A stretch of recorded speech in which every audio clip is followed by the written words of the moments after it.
Good Friday football at Marvel Stadium, a near full house. Well, essentially it was a full house, but North Melbourne just couldn't get it done again. Oh, they were smashed out of the midfield. Yeah, we'll talk to Tristan Cherry soon in the handball, but look at what they have at their disposal. And I ask you guys the question, is that they finish so low every year that midfielders are the picks all the time, that are often the first 3 or 4, and have they got a very unbalanced list? Because I think key position defence, they could have taken Logan McDonald over Phillips, they didn't.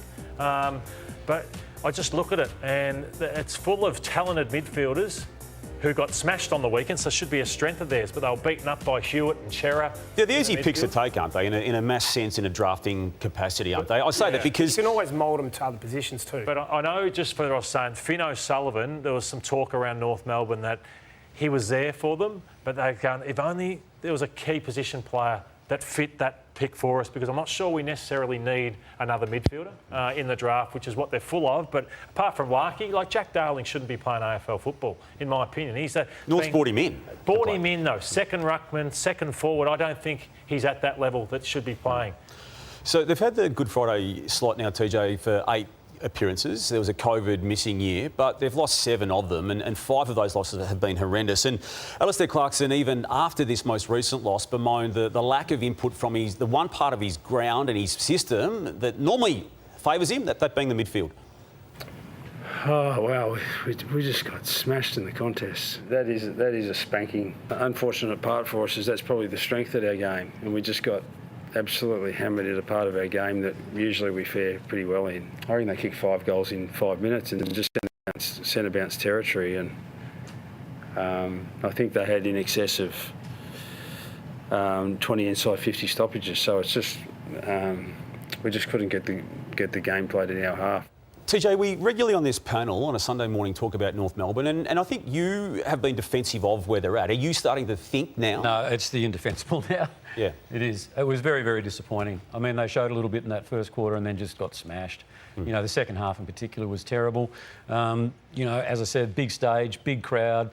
There were some expectations there. You know, Carlton might have been seen as a winnable and their contest. better players let them down. And they keep teasing us too. Like, yeah, they show little glimpses of quarters, halves and that kind of thing. So I tipped them, and I expect them to be a little bit better. I will say, though, that the times that I have been at Arden Street this year and last year, there is a real sense of positivity. You would never know they're in the situation that they are on the ladder. How would you be positive, and how is that? Well, I don't know, the but case they when managed just to keep do it. losing? They managed to do it. I mean, you know, for every part of the week except game day, they're up and about. The only thing that really matters, though, isn't it? But you have to be careful that you're not thinking, we've got young kids, be positive. Yeah. I know you can't smash each other every week because it's a tough place to be when you're losing, but you can also be too accepting, TJ. And, you know, you look at Sam Mitchell, and I love the pressure that Richmond put on. They were nasty, Richmond, last night. I haven't seen a nasty edge to North Melbourne. Well, who would be nasty for them? It doesn't matter. Like, I'm talking, Simpkin. I don't know what his role is in that team. Well, they've got the capability. You know, LDU should be... George Wardlaw showed them all how to play. Yeah. You know, and he's his first game for the year. Yeah, his first game for the year. So, Brownie, what do you see? Well, as you said, they got smashed in the middle, Llordo, and I worked with Lee Montagna on Friday night, and he said they stack their midfield and their forward half with all their talent, which exposes the back end when they don't get it done. So their back 6 are really panicky. Have a look at the amount of goals Carlton kicked from inside 15. It was a season high, so Griffin Lloyd just there coughs it up. They kick a goal, and this happened all night, the panicking. So this one, OK, it's a clash of bodies, but when you go from behind the goals, Aidan Corr, he went one-handed. He had to go two-handed here and take the tackle. So that's 2 goals now from inside forward 15. And that is just so easy for Carlton. They're easy goals to kick.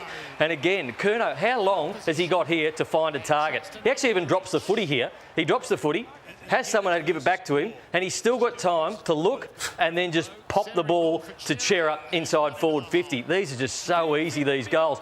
Again, they get the ball, and this is McKercher. He just needs to be stronger. Only a young player, but when you pick it up there, you've got to know, you've got to be under the heat. You can't just give it up like that. Again, within 20 metres out, Carlton kick another goal. So you wonder how they're kicking so straight. They're 13 goals, 5. Then probably your most senior player is doing these sort of things, and they kick another goal. And this went on and on in the third quarter. Alistair Clarkson was talking about those 5 goals in a row. You're in a great position there. You've got to take that because your man is at ground level. Another goal, 15 metres out. And this last edit here, if you drop that ball, that puts pressure on the guy you're about to give it to, and that then puts pressure on this guy here, and eventually cough it up and you kick another goal for within 15. So they were terrible down back. Collingwood. Sorry, I was going to say, TJ, is that more an indictment on Kangaroos, or is that Carlton being so good with their pressure? Because their forward line was back to their I'd best. say that Carlton's pressure was elite, but at AFL standard, you need to be able to handle the football when pressure comes and give it off. The good sides did it. North's back 6, pretty ordinary.